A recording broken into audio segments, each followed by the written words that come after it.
What is the difference between a black liberation group and a Venezuelan group or gang? On May 13th, 1985, Philadelphia police bombed the MOVE group's home and killed 11 people, then allowed the fire to burn 61 surrounding homes to the ground. An alleged multi-state human trafficking ring forcing immigrant women into prostitution, the mysterious killing of a former police officer in South Florida, attacks against police officers in New York, the arrest of a drug dealer in Chicago, and allegations of gangs taking over apartment buildings in Denver. Again, what's the difference? One group is black, the other isn't. I'll be back.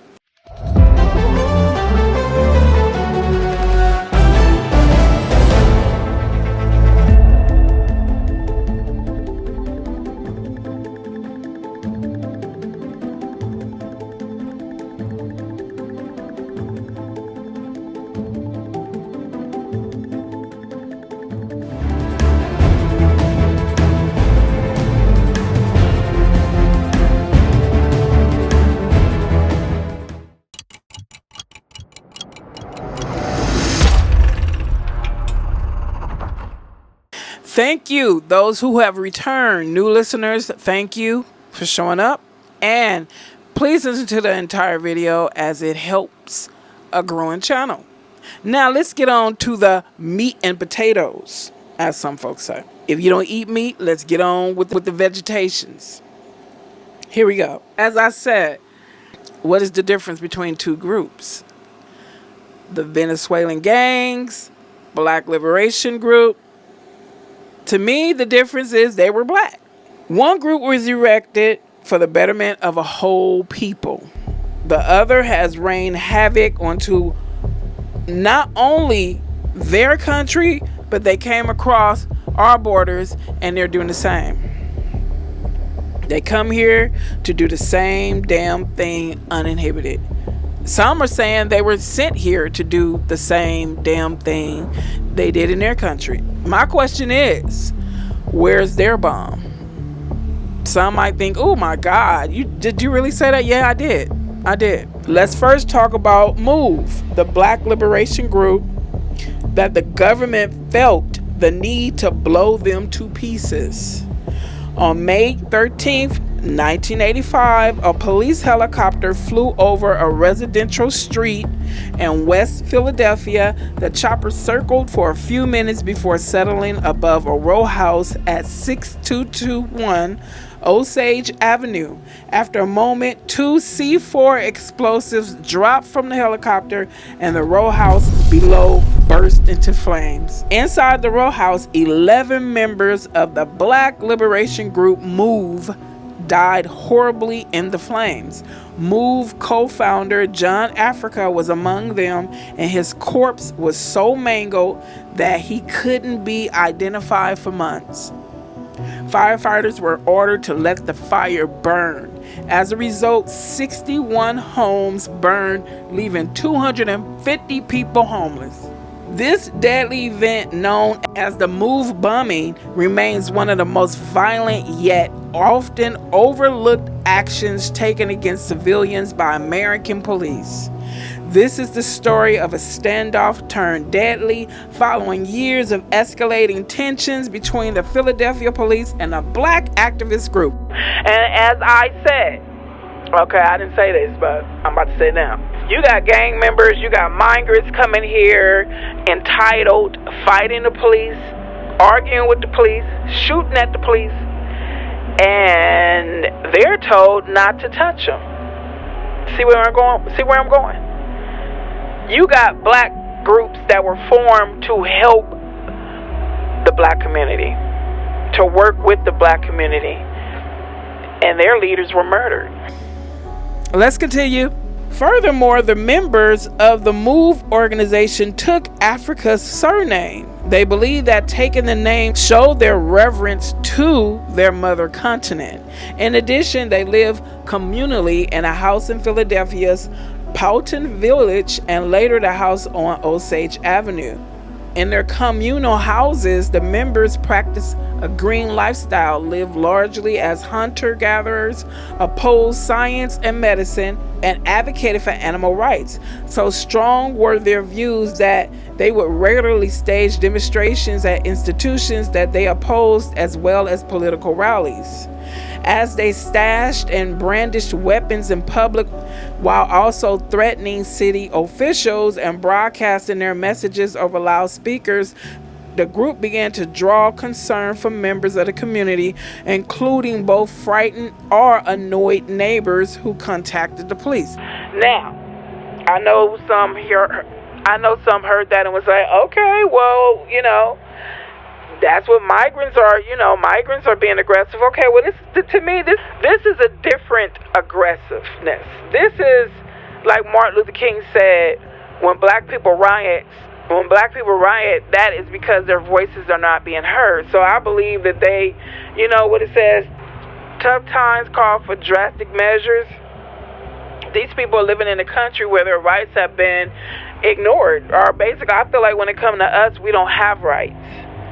They don't honor the rights when it comes to us. So they had to be aggressive. And it was because they wanted freedom. They didn't come here from another country and and raise havoc. They were here, as well as their ancestors were here, and they were yelling and screaming for their voices and concerns to be heard. It's a big damn difference. Let's continue. In 1977, the police obtained a warrant to evict the MOVE organization from their Poton Village home in West Philadelphia. However, the MOVE members refused to vacate their home, holding out for an entire year, even after promising they leave and turn over their weapons if the city released several MOVE members from jail, which the city did. On August the 8th, 1978, with the MOVE organization set to be evicted, a Philadelphia policeman attempted to get inside the house. A shootout ensued that ended with a cop dead, and the MOVE organization members blamed for it. However, medical evidence showed that the cop had been shot from behind and above, while MOVE members were all in front of him and in the basement, according to the police's own admission. This evidence backs the MOVE organization's claim that they couldn't have been responsible for his death. Nevertheless, a jury found them guilty. 9 MOVE members, later known as the MOVE 9, were sentenced to prison over the police officer's death, and 7 of them remain there today. From that point on, the MOVE organization was viewed as an enemy by the Philadelphia police, and I feel like that cop was sacrificed just to have more stacked up against the organization. They do something like that. That's how corrupt this government is. Let's continue. By 1985, the MOVE organization had moved to a new home on Osage Avenue in a predominantly black middle-class neighborhood in West Philadelphia. After neighbors repeatedly complained about MOVE members issuing obscene political announcements over bullhorns and unsanitary conditions in the MOVE house, police obtained another warrant, this time for the arrest of several MOVE members. The members in question were being investigated for parole violations, contempt of court, illegal possession of firearms, and making terroristic threats. Residents in the nearby homes had been evacuated in advance of the arrest and told that they should be safely back in their homes by the next day. A little past 5:30 a.m., police appeared on the scene. Attention, MOVE! This is America. What the what? Okay, let's go on. The police said into the megaphone, "You have to abide by the laws of the United States." Nearly 500 police officers descended on the neighborhood. Now the number of officers that went to get that group or try to arrest them or evict them reminds me of the thousands of white people that gathered to watch one black man or 2 black men being lynched. There will literally be thousands. Okay, let's go on. They approached the house with arrest warrants, but the MOVE members wouldn't budge. In a report of the 1978 standoff, the members had barricaded themselves inside the home, were refusing to follow police orders, and began firing on the police, according to the Philadelphia Inquirer and the police. The police, however, had prepared for this. They lobbied tear gas canisters into the building, and they were also armed with the likes of machine guns and flak jackets. In retaliation, the MOVE members fired at them, defending their territory. According to the City of Philadelphia's official report on the incident, police fired 10,000 rounds on the MOVE row house in a 90-minute period and had to ask the police academy to send more bullets. That sounds like a war. Wow. See how they were able to always take down our communities? You know damn well that MOVE, that Black Liberation Group did not have close to the amount of ammunition. Okay, let's go on. Still, MOVE members remain inside their compound. I don't blame them, because even if they tried to give up, if they came out of the house with their hands up, they would have found a way to shoot them down. Judge, I'm feared for my life, and it's 10,000 of y'all with 20,000 weapons, and you fear. Okay, let's go on. Amid the gunfights, SWAT teams tried unsuccessfully to blast holes in the sides of the MOVE house from neighboring row houses. The standoff lasted throughout the day. In a press conference, Mayor Wilson Goody stated his intentions to seize control of the house by any means possible. Several hours after the standoff had begun, Police Commissioner Gregor Sambor made a decision that would have deadly consequences. He ordered that the row house be bombed via helicopter. According to the police and the mayor, the plan was to destroy the bunker that MOVE members had built on their roof. At the same time, other witnesses alleged that MOVE members had stopped shooting and that the police themselves shot at MOVE members who were fleeing the burning house. I told you.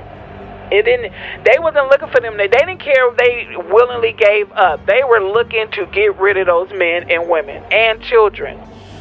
Let's continue. Ramona Africa, the only adult to emerge from the burning MOVE row house, confirmed that police were still firing even as the building burned. We tried several times to get out, but each time we were shot back into the house. This was a clear indication that they didn't intend for any of us to survive the attack. Only one other person escaped death in the MOVE bombing, 13-year-old Birdie Africa, who ran naked out of the burning building with his body covered in second and third degree burns. The fire spread quickly in the narrow streets of Philadelphia, leaping from treetops to rooftops and engulfing 61 houses on 3 blocks. The flames could be seen at Philadelphia International Airport 6 miles away, and smoke hung over the whole city. By the end of the night, 250 people in West Philadelphia were left homeless and 11 people were dead. MOVE founder John Africa was among the dead, as were 5 children under the age of 13. The commission also reported with one long dissenter that they believe the bombing would not have taken place had the MOVE house and its occupants been situated in a comparable white neighborhood. In the wake of the findings, Mayor W. Wilson Goody made a public apology, and I would have said, damn your apology. It doesn't bring those people back. Especially, it does not bring the children back. Let's continue. However, as far as criminal penalties for the MOVE bombing went, none of the police officers or city officials involved in the bombing were ever charged or tried. The only person who faced repercussions was Ramona Africa, who was incarcerated for 7 years following the Philadelphia MOVE bombing after being found guilty of rioting and conspiracy. Ultimately, in 1996, a jury found that authorities used excessive force and violated the MOVE organization's constitutional protections against unreasonable search and seizure. The city was forced to pay $500,000 to Ramona Africa and $1 million to relatives of John Africa. Additionally, $90,000 was rewarded to each of the families of adult victims of the fire. And the city of Philadelphia ultimately paid out $25 million in settlements to the parents of the 5 children who died. Additionally, Michael Moses Ward, aka Birdie Africa, was paid $1.7 million. And that was nothing compared to the mental trauma these people will have for the rest of their lives. Now, let's, I gave a little summary of the things that were going on with the MOVE Liberation Group, things they were accused of. So now let's talk about this Venezuelan gang. Let's talk about all the things they've done. Well, the things that I've found that they've done, and how, you know, they making moves in their country and this country. Let's go on. An alleged multi-state human trafficking ring forcing immigrant women into prostitution, the mysterious killing of a former police officer in South Florida, attacks against officers in New York, arrests in Chicago. Local and federal officials say these apparently unrelated crimes have a common denominator. Tran de Agua. Okay, you know what? I'm not even going to try to pronounce that. I'll just say Tran or TDA or something. A transnational criminal gang that originated in a Venezuela prison has slowly made its way south and north in recent years. They say it's now operating in the United States. Surprise, surprise. The scale of its operations is unknown, but crimes attributed to alleged members of the gang have worried elected officials, and some Republican members of the Congress have asked the Biden administration to formally designate the vicious Tran gang as a transnational criminal organization. For several years, the criminal group has terrorized South American countries, including Venezuela, its country of origin, as well as Bolivia, Colombia, Chile, and Peru. Retired General Oscar Naranjo, a former vice president of Colombia and chief of the Colombian National Police, told CNN that Tran is the most disruptive criminal organization operating nowadays in Latin America, a true challenge for the region.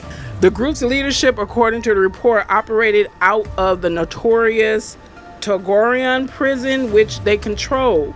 When Venezuelan officials raided it last September, they found a swimming pool and several restaurants inside the prison walls, in addition to weapons seized from inmates, including automatic rifles, machine guns, and thousands of rounds of ammunition. Now, how the hell can you get all that in prison? You guys already know the answer. Let's go on. In Colombia, the Tran, an rival guerrilla group known as the National Liberation Army, operates sex trafficking networks in the border town of Villa del Rosario in the Notre de Santander department. So how are you going to be called a National Liberation Army and you sex traffic? Isn't that like some kind of oxymoron or something? Let's go on. These groups exploit Venezuelan migrants and internally displaced Colombians in sex trafficking and take advantage of economic vulnerabilities and subject them to debt bondage. According to the U.S. State Department 2023 Trafficking in Persons report about Colombia, police in the region say the organization has victimized thousands through extortion, drug and human trafficking, kidnapping, and murder. They have followed the migration paths across South America to the other countries and have set up criminal groups throughout South America as they follow those paths, and they appear to follow the migration north to the United States. Britton Boyd, an FBI special agent in El Paso, Texas, told CNN. U.S. Border Patrol Chief Jason Owens, who has confirmed multiple arrests at the southern border of alleged Tran members over the last year, issued a warning in early April. Watch out for this gang. It is the most powerful in Venezuela, known for murder, drug trafficking, sex crimes, extortion, and other violent acts, Owens said on X. There are more than 70 cases in which trend is mentioned in law enforcement documents or prosecutors' complaints. From that total, the Customs and Border Patrol in Texas has identified 58 as gang members between the fiscal year 2023 and last May.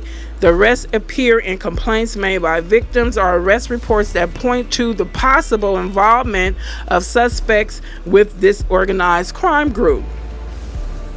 In New York, police say Bernardo Raul Castro Mata, a 19-year-old from Venezuela, shot 2 police officers last week.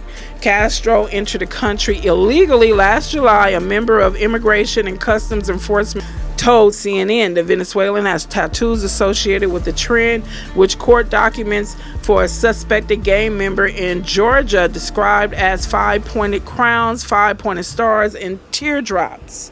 The New York Police Department told CNN Castro had no prior arrests but is a suspect in several robberies in Queens.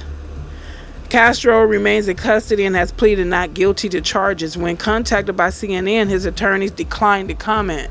But all the crimes attributed to the gang, including the kidnapping and murder of a former Venezuelan police officer in South Florida in November of last year, one stands out. In late April, the East Baton Rouge Sheriff Department received a 911 call from a Spanish-speaking woman saying she was being held against her will at a residence and forced to have sexual intercourse with unknown males for money. The woman later told investigators that she was forced to have sex with strangers to pay off a 30,000 USD debt to a trafficker for bringing her to the United States. Officials arrested 2 suspects, both Venezuelan nationals, at the location: Albert Herrera Machado, 23, and Aslidi Vanessa Churio Diaz, 26. Agents later arrested another Venezuela, Osmar Jose Zambrano Chirinos, 23, identified in the complaint as a leader of the sex trafficking operation being conducted by the trend in the U.S. Zambrano was operating stash houses used for human trafficking in Louisiana, Texas, Virginia, New Jersey, and Florida. According to the criminal complaint reviewed by CNN, Herrera, Machado, and Churio Diaz were not linked to the trend in the complaint. If the allegations against the suspects are true, it would mean that the gang already has the ability to operate trafficking rings in the U.S. the same way it has done in several South American countries. The challenge for law enforcement officials is that it's very difficult to know how many members of trend are already in the country in spite of the arrests. What some Venezuelan immigrants in Florida and other states have told CNN is that are already beginning to see their communities the same type of criminal activity they fled from in Venezuela.